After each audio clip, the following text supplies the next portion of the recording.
Bismillahirrahmanirrahim. Alhamdulillahi rabbil alamin. Wa bihi nasta'inu ala umuri dunya waddin. Wa sallallahu ala sayyidina Muhammadin nabiyyil ummi wa ala alihi wa sahbihi ajma'in. Amma ba'du. Min kitab Adz-Dzakhiratul Musyarrafah fima yajibu alal muslimina an ya'rifah وعدي أحوال المختلفة لسيد الحبيب الإمام الألامة الداعي إلى الله عمر بن محمد بن سالم بن حفيد ابن شيخ أبي بكر بن سالم. بسم الله الرحمن الرحيم. أركان الدين ثلاثة: الإسلام والإيمان والإحسان. Ada dikatakan oleh ulama tiga hal penyebab hilangnya barokah. Siapa orang yang memiliki salah satu dari tiga ini, maka keberkahan di dalam hidupnya akan habis. Hati ya, ada tiga hal penyebab orang itu dicabut oleh Allah keberkahannya. Jauhi tiga hal ini. Kalau kalian memiliki salah satu dari tiga hal ini, Allah akan cabut keberkahannya. Yang pertama adalah ugugul walidain, durhaka kepada orang tua. Siapa orang yang durhaka kepada orang tua, maka orang itu akan dicabut oleh Allah keberkahannya. Yang banyak harta kamu, tapi kalau kamu durhaka, harta kamu akan menjadi musibah, menjadi bala musibah. Berapa banyak orang itu hartanya banyak, tapi nggak bisa dinikmati. Yang sakit ini, yang sakit itu, yang kencing manis, yang kencingnya pahit, yang kencingnya darah tinggi, darah rendah, darah loncat, darah apapun itu. Macam-macam. Kenapa? Enggak barokah. Nah, yang membuat dicabutnya barokah adalah ugugul walidain, durhaka kepada orang tua di bulan Ramadan, termasuk mawani'ir Ramadan, pencegah mendapatkan apa yang diturunkan oleh Allah di bulan Ramadan adalah ugugul walidain. Orang kalau durhaka kepada orang tuanya, hidupnya enggak akan barokah, enggak akan barokah, enggak akan barokah, enggak akan barokah. Hilang keberkahannya, hidupnya akan hambar dari segala segi. Kedudukan kamu hambar, jabatan kamu hambar, harta kamu hambar, semua yang kamu miliki menjadi gak akan nikmat kamu dalam kehidupan kamu. Yang kedua yaitu adalah ba'id anus salihin, jauh dari orang saleh.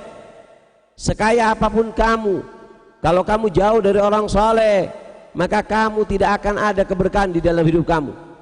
Harta kamu banyak, pangkat kamu tinggi, kehidupan kamu penuh dengan kemewahan, tapi kalau kamu jauh dari orang saleh, maka Allah akan cabut keberkahan hidup kamu. Karena dikatakan bahasanya inna lillahi jannatun fil ardi faman dakhalaha taba aishu. Dikatakan bahasanya inna lillahi jannatun fil ardi, Allah memiliki surga ada di muka bumi. Di muka bumi ini ada surganya Allah. Faman dakhalaha Toba'ishu, siapa orang yang bisa masuk ke surganya Allah yang ada di muka bumi ini, Toba'ishu, hidupnya akan bahagia, akan tentram, akan nyaman. Dikatakan galfamahia, apa surganya Allah yang ada di bumi? Kok ada surga di bumi? Dikatakan galhiya majalisul ilm wa majalisul dzikri, itu adalah majlis ilmu dan majlis zikir. Karena masuknya kamu ke majelis ilmu, hadirnya kamu di majelisnya ulama, duduknya kamu berzikir dengan ulama, maka dengan kamu duduk dengan mereka, maka Allah akan buat tenang daripada hati kamu. Ketenangan itu tempatnya di hati.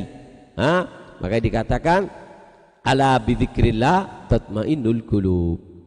Jika kalian merasa kehilangan keberkahan di dalam hidup, di dalam keseharian kamu, di dalam anak kamu, keturunan kamu, harta kamu, jabatan kamu, apa yang kamu miliki, kok nggak kerasa, nggak barokah, berarti kamu jauh. Kamu cek, takut kamu jauh dari ulama. Kalau jauh dari ulama, nggak akan ada keberkahan di dalam diri kamu. Naam. Dan yang ketiga yaitu adalah aklul haram, memakan makanan yang haram. Makanan yang haram, haram dari segi zatnya, memang ini barang-barang haram yang diharamkan oleh agama, atau min muamalah fasidah, dari apa namanya, akad jual beli yang salah, seperti atau mengambil dengan cara yang zalim, mencuri atau riba. Riba, minjemkan uang, kembalikannya lebih, ini riba. Nah, orang yang makan riba Allah akan ambil keberkahannya. Bahkan Allah berfirman dalam Al-Quran, yamhakur riba. Riba itu akan Allah habiskan sampai akar-akarnya. Bahkan yang dilaknat riba itu bukan hanya orang yang ambil, yang keliling, yang nulis, kantornya dilaknat oleh Allah Subhanahu wa taala. Dan arti daripada laknah adalah at-tardu min rahmatillah, diusir, dikeluarkan daripada rahmat Allah. Oleh karena itu, cari rezeki yang halal. Siapa orang yang mencari rezeki halal kemudian dia nggak dapat, sumpek, susah karena kepikiran nyari rezeki halal nggak dapat, maka apa? Susahnya dia, sumpeknya dia bisa menghapus dosa yang tidak bisa dihapus dengan ibadah yang lain. Oleh karena itu rezeki halal ini penting ya, nyari rezeki yang halal. Gimana kalau kita masih melakukan yang haram, Habib? Saya masih makan riba, saya masih melakukan riba, menangis kepada Allah, minta kepada Allah supaya dilepaskan dari hal itu. Makanya dikatakan bahasa man akalal haram asad jawariha sya'am aba. Siapa orang yang makan makanan yang haram akan bermaksiat anggota badannya, mau ataupun nggak mau. Mau nggak mau pasti bermaksiat. Maka yang paling pantas adalah api neraka. Terkadang kita lihat, dulu kita lihat kasus di daerah di luar negeri, seorang muslim dibakar. Mereka kalau sabar mati syahid, tapi ada yang lebih kejam daripada membakar orang mukmin. Siapa? Yang membakar anak dan istrinya.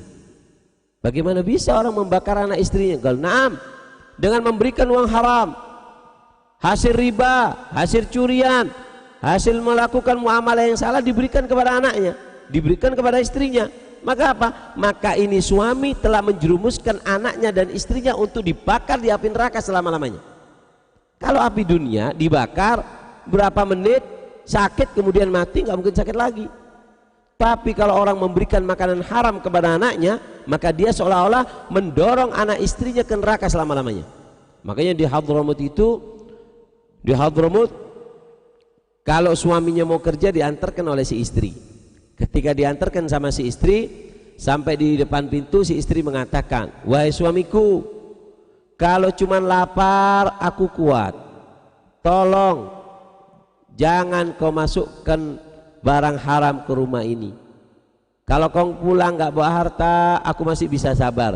Tapi kalau kau masukkan aku ke api neraka, aku nggak mampu, wahai suamiku, karena aku menggantungkan makan dan hidupku kepadamu. Maka tolong, pesanku adalah bawa rezeki yang halal. Kadang sebagian orang enggak, udah makan yang haram, berangkat umroh bangga, haji bangga, galak.